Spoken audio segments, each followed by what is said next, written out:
Hello, I'm Jason Putnam Gordon, and this is our next part in our four-part series on federal court litigation. Today we're going to talk about how you end up in federal court.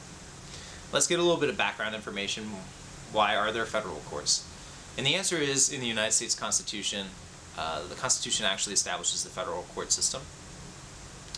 You can find federal courts throughout the entire United States and a number of the U.S. territories. The federal courts will hear most of the same matters that you'll hear that would be heard in state courts, not all of them. You know, you won't find family or divorce matters in federal courts. They're courts of limited jurisdiction, so basically you have to meet certain criteria in order to end up in federal court. The most common are diversity of citizenship, and that's when you have citizens of different states, or maybe, you know, somebody who is international. It's called an alien. Also, federal questions. Federal questions are basically, maybe there's a statute that gives you a right to sue in federal court. A very common example of that is a 1983 action. You'll have an action to sue to redress any of your constitutional rights that are violated or were allegedly violated. And then, along with that, you know, some other statutes could include, you know, the trademark statute, the copyright statute. Let's talk about the means for how you actually end up in federal court.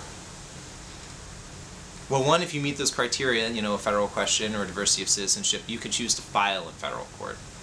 Another is, let's say you get sued and somebody sued you in state court. Well, if you meet those criteria and you act in time, you can actually remove the action to federal court. And removal is basically some procedural paperwork where you file the complaint with the federal court, and now the federal court is in charge of that particular action. Let's talk about why you'd want to end up in federal court. Well, first off, you don't want to just automatically end up there. You want to actually be strategic about it. And some of the things that you'll take a look with your counsel is, it depends sort of on the jurisdiction and what the action is against you or that you want to bring. When I say it depends on the jurisdiction, you know, some jurisdictions are more plaintiff-friendly than others, some are more defense-friendly. In federal court, you're going to have access to different judges. Those judges are generally considered a little bit more sophisticated.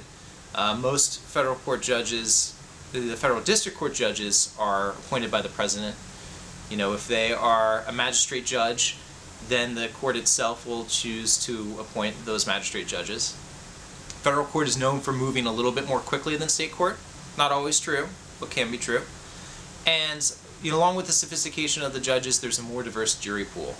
Federal courts oversee multiple counties, as opposed to one county in particular, which is probably what the state court system is going to be set up like.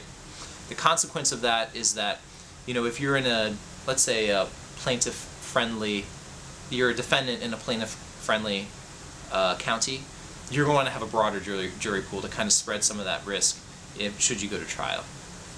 And that brings us to the conclusion today. Next time we're going to talk about procedure in federal courts. And in the interim, feel free to follow me on my blog and on YouTube. Thank you.